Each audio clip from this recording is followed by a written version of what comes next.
Hi everyone! Thanks for joining me for another episode of Battle Bits. In this episode, we will be reading the first chapter of Gregor the Overlander by Suzanne Collins. All right, here we go, chapter 1. Gregor had pressed his forehead against the screen for so long he could feel a pattern of tiny checks above his eyebrows. He ran his fingers over the bumps and resisted the impulse to let out a primal caveman scream. It was building up in his chest, that long, guttural howl reserved for real emergencies, like when you ran into a saber-toothed tiger without your club, or your fire went out during the Ice Age. He even went so far as to open his mouth and take a deep breath before he banged his head back into the screen with a quiet sound of frustration. Urgh. What was the point anyway? It wouldn't change one thing. Not the heat, not the boredom, not the endless space of summer laid out before him. He considered waking up Boots, his 2-year-old sister, just for a little distraction, but he let her sleep. At least she was cool in the air-conditioned bedroom she shared with their 7-year-old sister Lizzie and their grandma. It was the only air-conditioned room in the apartment.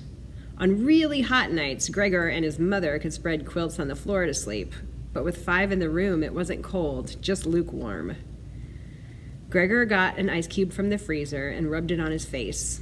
He stared out at the courtyard where a stray dog sniffed around an overflowing trash can. The dog set its paws on the rim, tipping the can and sending the garbage across the sidewalk.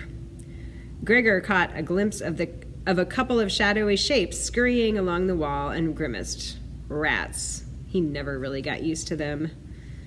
Otherwise, the courtyard was deserted.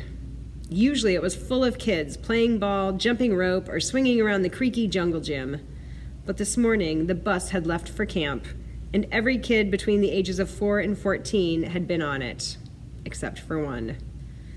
"I'm sorry, baby, you can't go," his mother had told him a few weeks ago.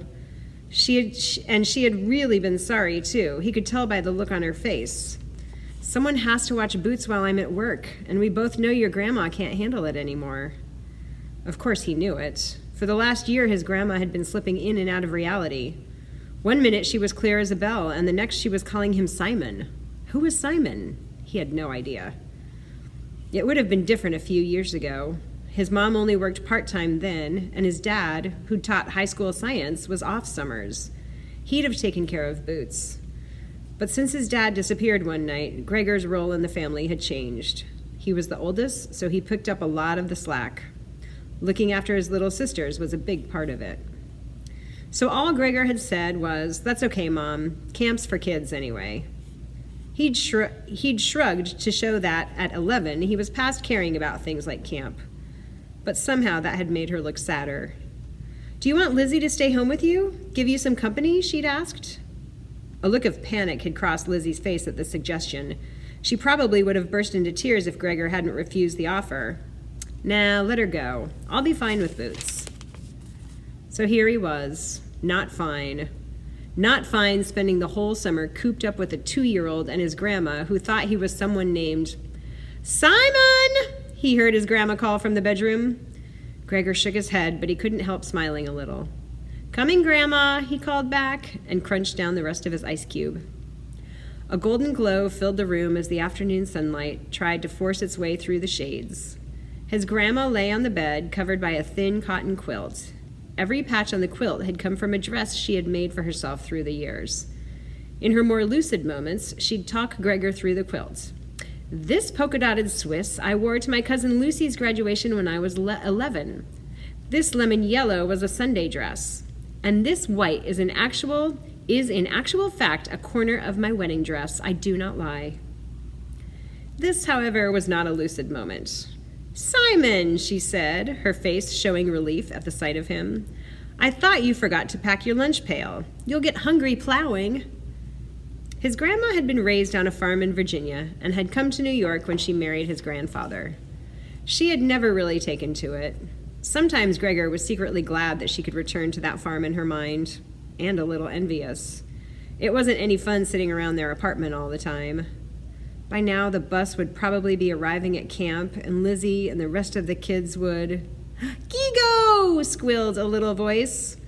A curly head popped over the side of the crib. "Me out!"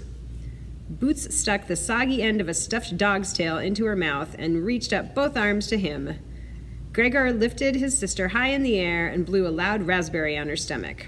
She giggled and the dog fell to the floor. He set her down to retrieve it. "Take your hat," said Grandma, still somewhere back in Virginia. Gregor took her hand and tried to focus her attention. "You want a cold drink, Grandma? How about a root beer?" She laughed.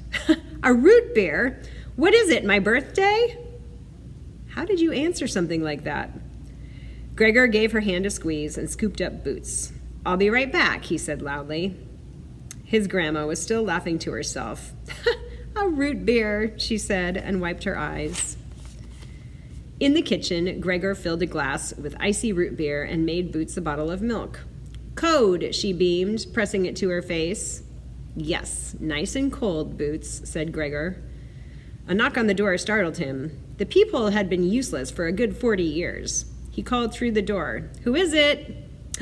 "It's Mrs. Cormacci, darling. I told your mother I'd sit with your grandma at 4, a voice called back. Then Gregor remembered the pile of laundry he was supposed to do.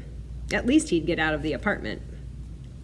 He opened the door to find Mrs. Cormacci looking wilted in the heat. "Hello, you. Isn't it awful? I tell you, I do not suffer heat gladly." She bustled into the apartment, patting her face with an old bandana. "Oh, you dream, is that for me?" she said, and before he could answer, she was gulping down the root beer like she'd been lost in the desert. "Sure," Gregor mumbled, heading back to the kitchen to fix another. He didn't really mind Mrs. Cormacci, and today it was almost a relief to see her. Great. Day 1, and I'm looking forward to a trip to the laundry room, Gregor thought. By September, I'll probably be ecstatic when we get the phone bill. Mrs. Cormacci held out her glass for a refill. "So, when are you going to let me read your tarot, mister?" "You know I've got the gift," she said. Mrs. Cormacci posted signs by the mailboxes offering to read tarot cards for people at $10 a shot. "No charge for you," she always told Gregor. He never accepted because he had a sneaking suspicion Mrs. Cormacci would end up asking a lot more questions than he would. Questions he couldn't answer. Questions about his dad. He mumbled something about the laundry and hurried off to collect it. Knowing Mrs. Cormacci, she probably had a deck of tarot cards right in her pocket. Down in the laundry room, Gregor sorted clothes as best he could. Whites, darks, colors. What was he supposed to do with Boots's black and white striped shorts? He tossed them in the darks, feeling sure that it was the wrong decision. Most of their clothes were kind of grayish anyway. From age, not bad laundry choices. All Gregor's shorts were just his winter pants cut off at the knees, and he only had a few t-shirts that fit from last year. But what did it matter if he was going to be locked in the apartment all summer? "Ball!" cried Boots in distress. "Ball!" Gregor reached his arm between the dryers and pulled out an old tennis ball Boots had been chasing around. He picked off the dryer lint and tossed it across the room. Boots ran after it like a puppy. What a mess, thought Gregor, laughing a little. What a sticky, crusty, dusty mess. The remains of her lunch, egg salad and chocolate pudding, were still evident on Boots's face and shirt. She had colored her hands purple with washable markers that Gregor thought maybe a sandblaster could remove, and her diaper sagged down around her knees. It was just too hot to put her into shorts. Boots ran back to him with the ball, dryer lint floating in her curls. Her sweaty face beamed as she held out the ball. "What makes you so happy, Boots?" he asked. "Ball," she said, and then banged her head into his knee, on purpose to speed him up. Gregor tossed the ball down the alley between the washers and the dryers. Boots flew after it. As the game continued, Gregor tried to remember the last time he'd felt as happy as Boots did with her ball. He had had some decent times over the past couple of years. The city middle school band had gotten to play at Carnegie Hall. That was pretty cool. He'd even had a short solo on his saxophone. Things were always better when he played music. The notes seemed to carry him to a different world altogether. Running track was good too, pushing his body on and on until everything had been drummed out of his mind. But if he was honest with himself, Gregor knew it had been 2 years since he'd felt real happiness. Exactly 2 years, 7 months, and 13 days, he thought. He didn't try to count, but the numbers automatically tallied up in his head. He had some inner calculator that always knew exactly how long his dad had been gone. Boots could be happy. She wasn't even born when it happened. Lizzie was only 4. But Gregor had been 8 and had missed nothing, like the frantic phone calls to the police, who had acted almost bored with the fact that his dad had vanished into thin air. Clearly, they'd thought he'd run off. They'd even implied it was with another woman. That just wasn't true. If there was anything Gregor knew, it was that his father loved his mother, that he loved him and Lizzie, that he would have loved Boots. But then, how could he have left them without a word? Gregor couldn't believe his dad would abandon the family and never look back. Accept it, he whispered to himself. He's dead. A wave of pain swept through him. It wasn't true. It couldn't be true. His dad was coming back because what? Because he wanted it so badly it must be true? Because they needed him? No, thought Gregor. It's because I can feel it. I know he's coming back. The washer spun to a stop, and Gregor piled the clothes into a couple of dryers. And when he gets back, he'd better have a really good explanation for where he's been, muttered Gregor as he slammed the dryer door shut. Like he got bumped on the head and forgot who he was, or he was kidnapped by aliens. Lots of people got kidnapped by aliens on TV. Maybe it could happen. He thought about different possibilities a lot in his head, but they rarely mentioned his dad at home. There was an unspoken agreement that his dad would return. All the neighbors thought he'd just taken off. The adults never mentioned it, and neither did most of the kids. About half of them only lived with one parent anyway. Strangers sometimes asked, though. After about a year of trying to explain it, Gregor came up with the story that his parents were divorced and his dad lived in California. It was a lie, but people believed it, while no one seemed to believe the truth, whatever that was. And after he gets home, I can take him, Gregor said aloud, and then stopped himself. He was about to break the rule. The rule was that he couldn't think about things that would happen after his dad got back. And since his dad could be back at any moment, Gregor didn't allow himself to think about the future at all. He had this weird feeling that if he imagined actual events, like having his dad back next Christmas, or his dad helping to coach the track team, they would never happen. Besides, as happy as some daydream would make him, it only made returning to reality more painful. So that was the rule. Gregor had to keep his mind in the present and leave the future to itself. He realized that his system wasn't great, but it was the best way he'd figured out to get through a day. Gregor noticed that Boots had been suspiciously quiet. He looked around and felt alarmed when he couldn't spot her right away.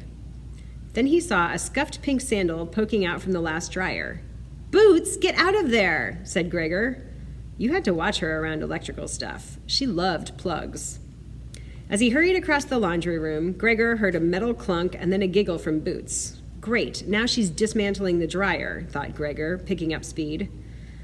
As he reached the far wall, a strange scene confronted him. The metal grate to an old air duct was wide open, secured by 2 rusty hinges at the top. Boots was squinting into the opening, about 2 feet by 2 feet, which led into the wall of the building. From where he stood, Gregor could see nothing but blackness. Then a wisp of, what was it? Steam? Smoke? It didn't really look like either. Some strange vapor drifted out of the hole and curled around Boots. She held out her arms curiously and leaned forward. "No!" yelled Gregor as he lunged for her. But Boots's tiny frame seemed to be sucked into the air duct. Without thinking, Gregor thrust his head and shoulders into the hole. The metal grate smacked into his back. The next thing he knew, he was falling down, down, down into empty space. And that is Chapter 1 of Gregor the Overlander by Suzanne Collins. All right, thanks for watching, and I'll see you next time.